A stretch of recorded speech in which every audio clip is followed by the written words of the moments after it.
Vice chairman ఎంపిక జరిగింది. అయితే బండారి అనూష సతీష్ మున్సిపల్ చైర్మన్గా అయితే విజయం సాధించారు. అలాగే మహమ్మద్ రోహిత్ వైస్ చైర్మన్గా విజయం సాధించారు. అయితే మనతో పాటు మున్సిపల్ చైర్పర్సన్ బండారి అనూష ఉన్నారు. Madam, congratulations. చెప్పండి, ఎలా అనిపిస్తుంది మున్సిపల్ చైర్పర్సన్గా ఈసారి జనరల్ మహిళకి రిజర్వ్ కావడం, అలాగే మీరు ఇక్కడ మున్సిపల్ చైర్మన్గా ఎన్నిక కావడం? అందరికీ పేరు పేరున ధన్యవాదాలు. ఆదిలాబాద్ పట్టణ ప్రజలందరికీ నా యొక్క ధన్యవాదాలు. నాపై నమ్మకం ఉంచి ఏదైతే మన జూపల్లి కృష్ణారావు సార్ గారు, అలాగే గౌరవనీయులైన సుదర్శన్ రెడ్డి గారు, అలాగే గౌరవనీయులైన మన కంది శ్రీనివాస్ అన్న గారు, మరియు డిసిసి అధ్యక్షులు నరేష్ అన్న గారు, వీరందరికీ నా ప్రత్యేక ధన్యవాదాలు.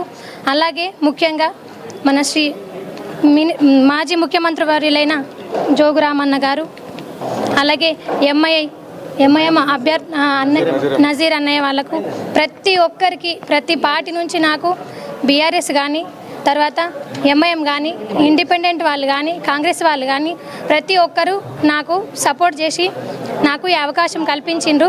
ఈ అవకాశాన్ని నేను సద్వినియోగం చేసుకొని మీ అందరితో కలిసి నా కుటుంబ సభ్యులాగా కలిసిమెలిసి ఉంటూ మన ఆదిలాబాద్ పట్టణాన్ని మంచిగా అభివృద్ధి చేసుకుందామని నేను మనస్ఫూర్తిగా కోరుకుంటున్నాను. Thank you. आप वाइस चेयरमैन के आगे कैसा लग रहे और फ्यूचर में ये आदिलाबाद डेवलपमेंट में क्या क्या कर?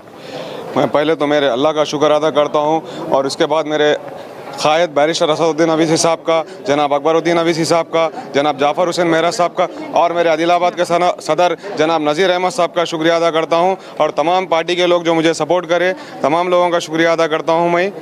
जैसा कि मुझे वाइस चेयरमैन का मौका दिया गया है, मैं डेवलपमेंट में हर काम में आगे बढ़ के हमारे चेयरमैन मैडम के साथ और हमारे तमाम लोगों को लेके चलकर आदिलाबाद की तरक्कीत में हिस्सा लेंगे हम।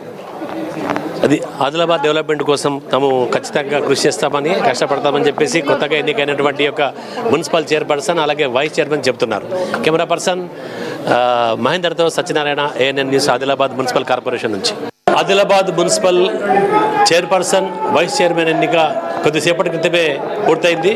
అయితే ముందే చెప్పినట్టుగా ఖచ్చితంగా ఆదిలాబాద్ మున్సిపల్పై కాంగ్రెస్ జెండా రెపరెపలాడుతుందని చెప్పేసి కాంగ్రెస్ నాయకులు చెప్పినట్టుగానే ఇటు అసెంబ్లీ ఇన్ఛార్జ్ కంది శ్రీనివాసరెడ్డి, అలాగే డిసిసి ప్రెసిడెంట్ నరేష్ యాదవ్, అలాగే మిగతా నాయకులు చెప్పినట్టుగానే ఇతర ఆదిలాబాద్ బీజేపీకి దక్కకుండా మాత్రం మిగతా బీఆర్ఎస్ అలాగే ఎంఐఎం ఇతర ఇండిపెండెంట్ల మద్దతుతో ఈ యొక్క కాంగ్రెస్ పార్టీ అయితే ఇక్కడ మున్సిపల్ వైస్ చైర్మన్ అలాగే చైర్మన్ పీఠాన్ని అయితే దక్కించుకుంది. ప్రస్తుతం మనతో పాటు మరి కాంగ్రెస్ అగ్రనాయకులు ఇక్కడ జిల్లాకు సంబంధించి ఉన్నారు. వీళ్ళని అడిగి ఏ విధంగా మనం చెప్తున్నాం, చెప్పండి. అనుకున్న విధంగానే ఎట్లయితే ముందు నుంచి చెప్తూ వస్తున్నారు, ఆదిలాబాదు పైన కాంగ్రెస్ జెండా ఎగురుతుంది. మరి అనుకోకుండా మనకు తక్కువ సీట్లు వచ్చినప్పుడు కూడా బీజేపీకి దక్కకుండా మాత్రం ఇక్కడ కాంగ్రెస్ పైన ఎగిరేసరి ఇలా అనిపిస్తుంది.